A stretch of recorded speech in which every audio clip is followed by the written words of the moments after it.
नमस्कार विद्यार्थी मित्रांनो, सर्वांचं वेलकम आहे आपल्या यूट्यूब चॅनलवरती.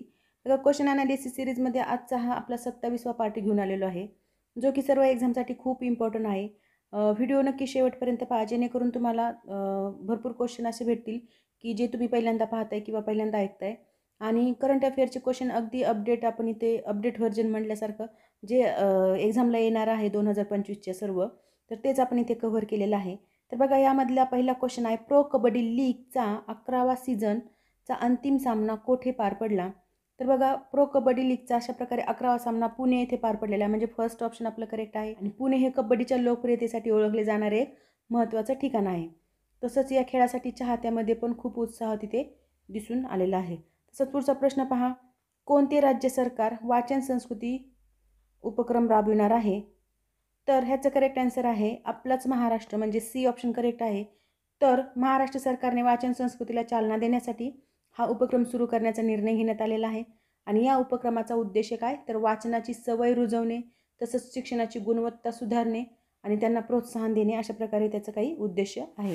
तसंच पुढचा क्वेश्चन पाहूया, खालीलपैकी कोणाची महाराष्ट्र प्रशासकीय न्यायाधिकरणाच्या म्हणजेच मॅटच्या सदस्यपदी नियुक्ती करण्यात आलेली आहे? तर ह्याचं करेक्ट आन्सर आहे अतुलचंद्र कुलकर्णी, म्हणजेच सी ऑप्शन आपलं करेक्ट आहे. अतुलचंद्र कुलकर्णी हे एक निवृत्त वरिष्ठ पोलीस अधिकारी आहेत आणि त्यांची महाराष्ट्र प्रशासकीय न्यायाधिकरणाच्या म्हणजेच मॅटच्या सदस्य म्हणून नियुक्ती करण्यात आली आहे.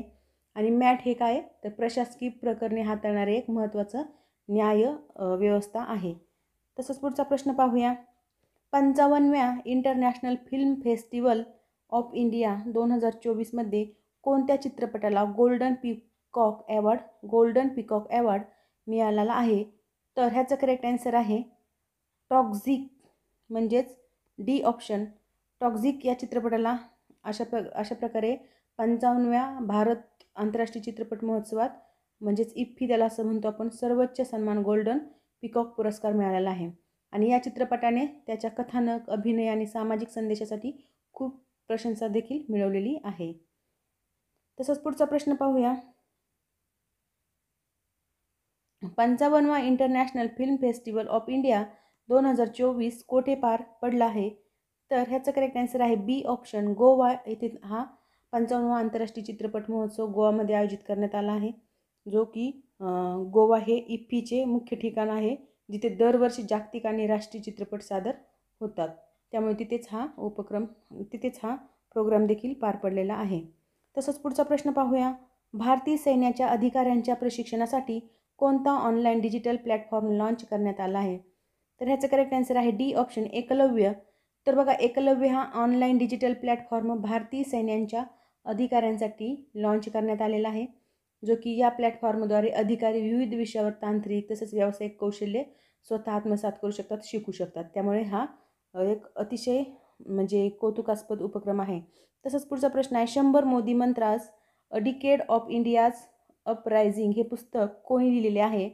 तर ह्याचं करेक्ट आन्सर आहे डी ऑप्शन, शंकर लालवानी. म्हणजे 100 Modi's mantras a decade of India's uprising हे पुस्तक लिहिलेले आहे.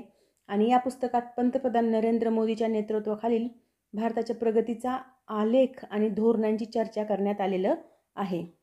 नेक्स्ट क्वेश्चन पाहूया, येरळा ही डॅश डॅश नदीची उपनदी आहे? तर येरळा ही कृष्णा नदीची उपनदी आहे, म्हणजेच फर्स्ट ऑप्शन आपलं करेक्ट आहे. तसंच पुढचा प्रश्न पाहूया, महाराष्ट्रातील कोयना प्रकल्पाच्या जलाशयास डॅश डॅश म्हणतात? तर बघा, जलाशय आणि त्याला दिलेली नावं हे पण याच्यावर कधी जोड्या येतात, कधी असे प्रश्न येतात, तर ते आपल्याला माहिती असणं गरजेचं आहे. 10-12 जे जलाशय महत्त्वाचे आहेत महाराष्ट्रातले, कमीत कमी तेवढ्यांची नावं तरी आपल्याला माहिती असणं गरजेचं आहे. तर बघा, महाराष्ट्रातील कोयना जलाशयास काय म्हणतात, तर त्याला म्हणतात शिवसागर. काहीतरी ट्रिक्स बनवून अशा प्रकारे आपण नावं लक्षात ठेवू शकतो. कोयना प्रकल्पाच्या जलाशयास शिवसागर म्हटलं जातं. आणि कोयना धरण हे पश्चिम घाटातील महत्त्वाचं धरण आहे. तसंच हे धरण महत्त्वपूर्ण जलस्रोत आणि विद्युत उत्पादन केंद्र देखील आहे. आणि अतिशय महत्त्वाचं हे कोयना धरण आहे. तसंच पुढचा प्रश्न पाहूया, खालीलपैकी कोणती वर्धा नदीची उपनदी आहे? तर वर्धा नदीची उपनदी असणारी नदी आहे निर्गुडा, म्हणजेच फर्स्ट ऑप्शन आपलं करेक्ट आहे. तर निर्गुडा नदी ही वर्धा नदीची उपनदी तर आहेच. तसंच वर्धा नदी भारताच्या मध्य प्रदेश आणि महाराष्ट्रात ह्या 2 राज्यातून वाहते. आणि निर्गुडा नदी ही तिच्या उपनद्यापैकी एक नदी म्हणून ओळखली जाते. तर बघा, पुढचा प्रश्न आहे, डॅश डॅश व डॅश डॅश या नद्यांचा संयुक्त प्रवाह नेवासा येथे गोदावरी नदीस मिळतो. तर ह्याचं करेक्ट आन्सर आहे मुळा व मुठा नदी, म्हणजेच फर्स्ट ऑप्शन आपलं करेक्ट आहे. मुळा व मुठा नदी म्हणजेच ऑप्शनमध्ये ऑप्शन दिलेला आहे तर अ बरोबर फक्त.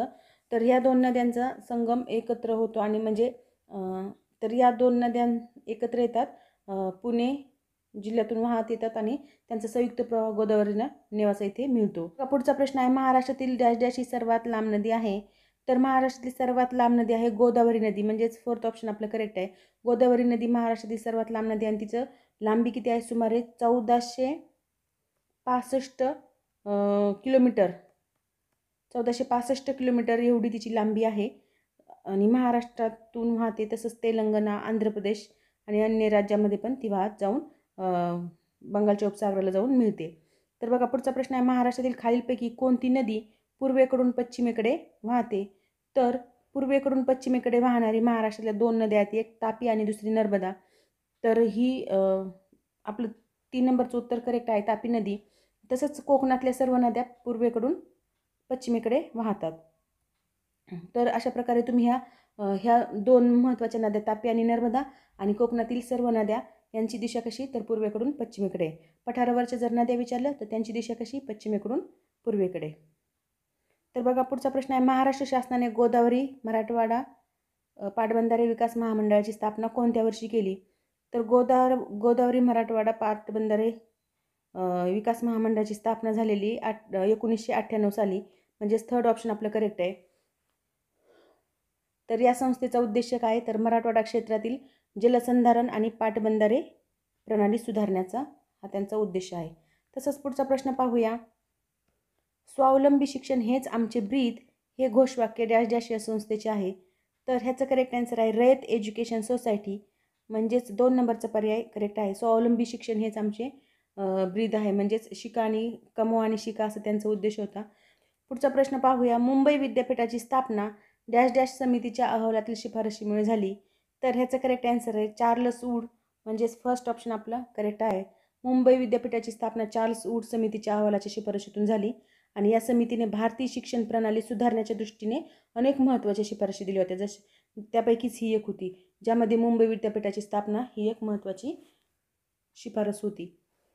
तर पुढचा प्रश्न पाहूया. शिक्षणाशी संबंधित असलेल्या झिरपता सिद्धांत, झिरपणी नाही तर झिरपता सिद्धांत आहे.